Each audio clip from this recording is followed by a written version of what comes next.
Hay un versículo que has repetido cientos de veces sin saber lo que realmente dice. Lo has susurrado en hospitales mientras esperabas los resultados de un estudio que podía cambiarte la vida. Lo has escrito en tarjetas de consuelo cuando una amiga perdió a su esposo. Lo has citado en funerales, intentando encontrar sentido a lo que no tenía ninguno. Lo has usado como almohada espiritual cada vez que la vida te golpea sin aviso y no tienes fuerzas para levantarte del piso. Y todas las cosas ayudan a bien. Aquí la clave es entender la palabra bien. ¿Qué significa bien? ¿A qué se refiere la palabra bien? ¿Cuál es el bien del que habla la Biblia? Romanos 8:28 es uno de los textos más mal interpretados de la Biblia. Se acostumbra a interpretar como si el bien tuviera que ver con comodidad, prosperidad material, salud o que todo salga como nosotros queremos. Y no, de eso no se trata. La misma Biblia lo explica claro y contundentemente. Para entenderlo bien, solo tenemos que ir al versículo 29 de Romanos 8.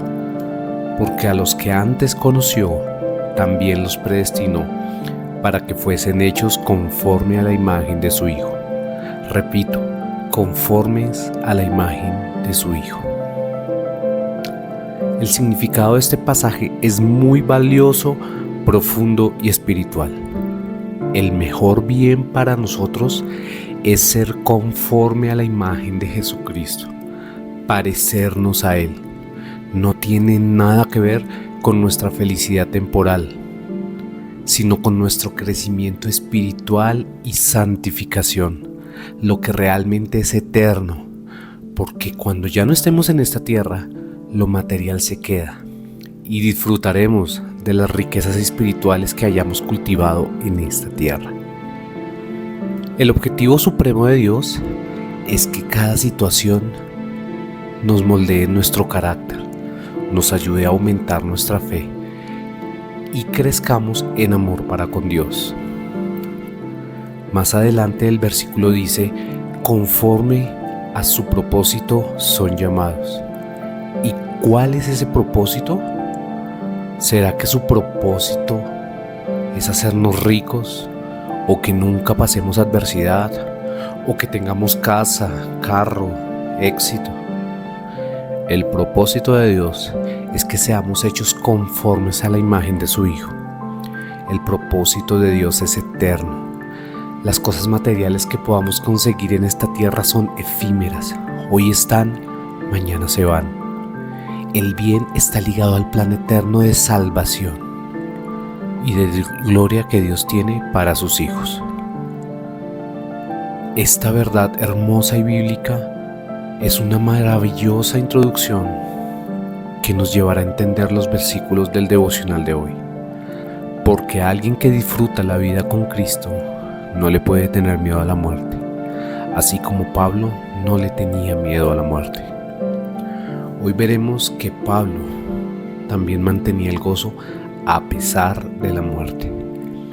Quien pasa teniendo miedo a la muerte se olvida de vivir y que el vivir es Cristo.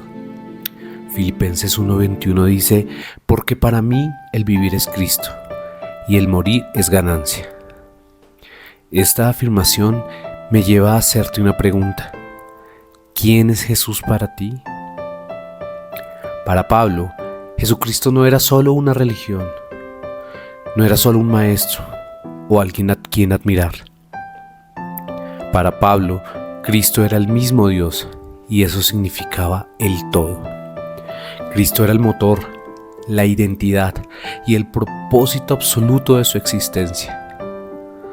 Aquella persona que le teme a la muerte no ha entendido aún lo que significa vivir para Cristo.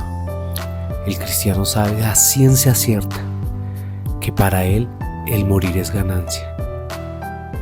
Si tu vida se trata de Cristo, morir significa obtener a Cristo. A Pablo no le importaba nada estar atado a cadenas, privado de su libertad, que las personas en las que él confiaba lo traicionaran y hablaran mal a sus espaldas. Tampoco le temía a la grave amenaza de que en cualquier momento fuera sentenciado a muerte. Su enfoque estaba en lo que él más amaba, Jesucristo, y la causa por la que fue salvo, predicar el Evangelio a los gentiles. Eso le permitía no tenerle miedo a la muerte. Además, en los versículos de hoy, para este devocional, Filipenses 1 del 19 al 21, vamos a entender más razones del por qué la alegría de Pablo en medio de las pruebas. Puedes verlo en el link que dejo en la descripción de este video. Vimos que Pablo mantenía la felicidad interna a pesar de las pruebas y a pesar de los enemigos o detractores. Hoy nos corresponde sumergirnos en la verdad del gozo de Pablo, aún estando ante una posible muerte por lo que estaba haciendo. Dice así: porque sé que vuestra oración y la suministración del Espíritu de Jesucristo, esto resultará en mi liberación, conforme a mi anhelo y esperanza de que nada seré avergonzado. Antes bien, con toda confianza, como siempre, ahora también será magnificado Cristo en mi cuerpo, o por vida o por muerte. Porque para mí el vivir es Cristo y el morir es ganancia. Pablo tenía una confianza a prueba de todo. En estos versículos él menciona 5 realidades sobre las cuales basaba su confianza.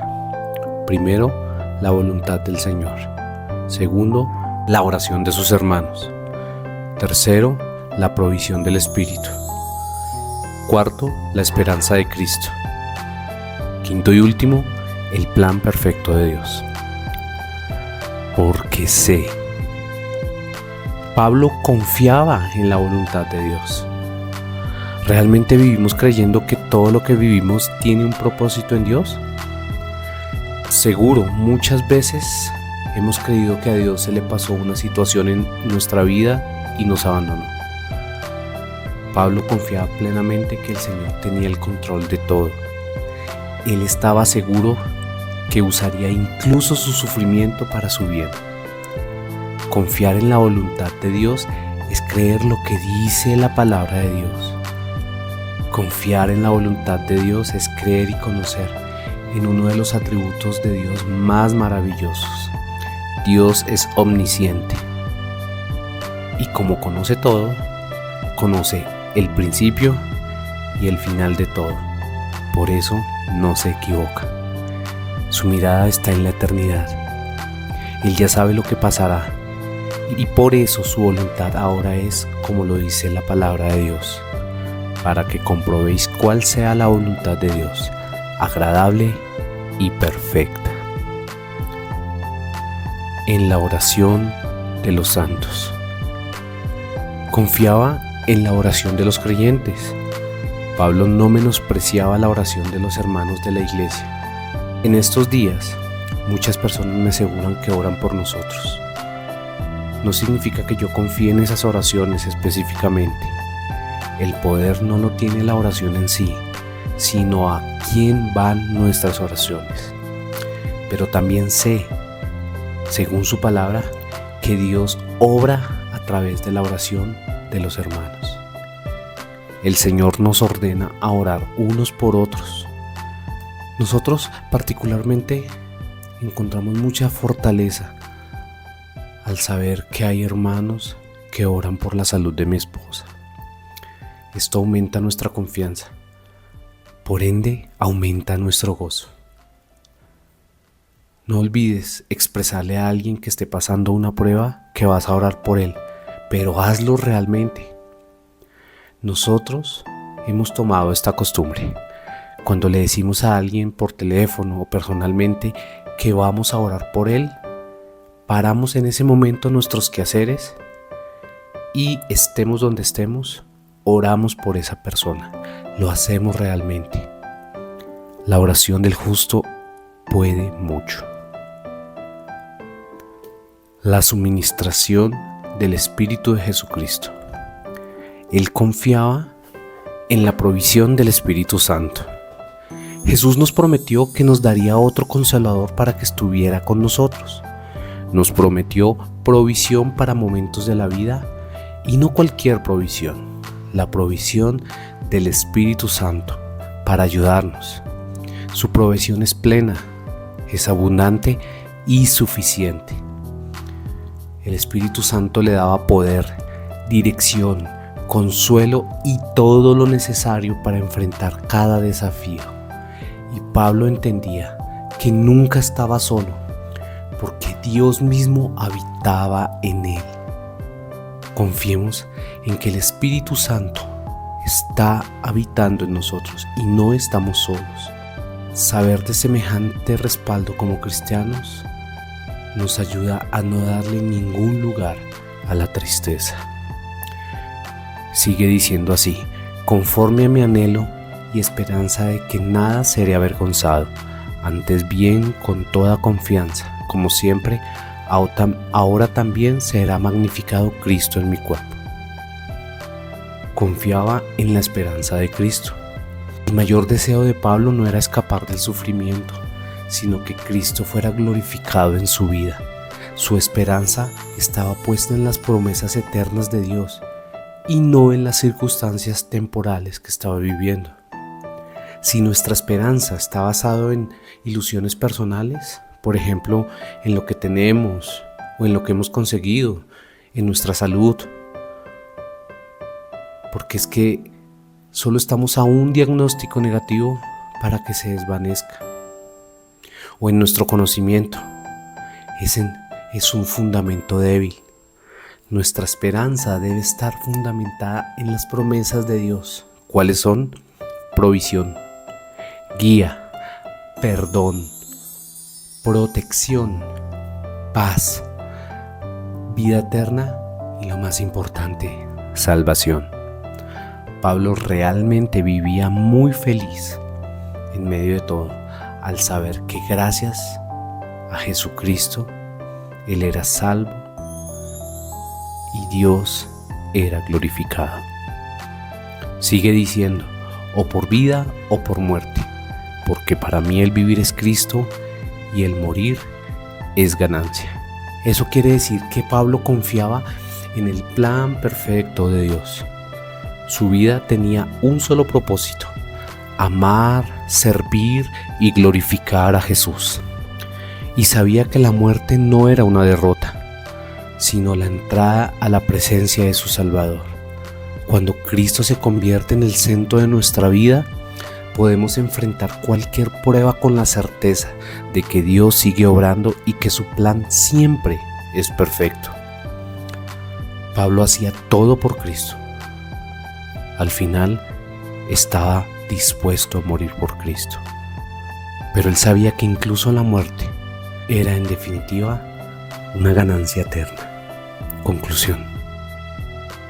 La vida de Pablo nos lleva a pensar: el verdadero éxito del cristiano no se mide porque no hayan problemas, sino por cómo podemos imitar y parecernos a Cristo, tratando de actuar como Él en medio de ellos.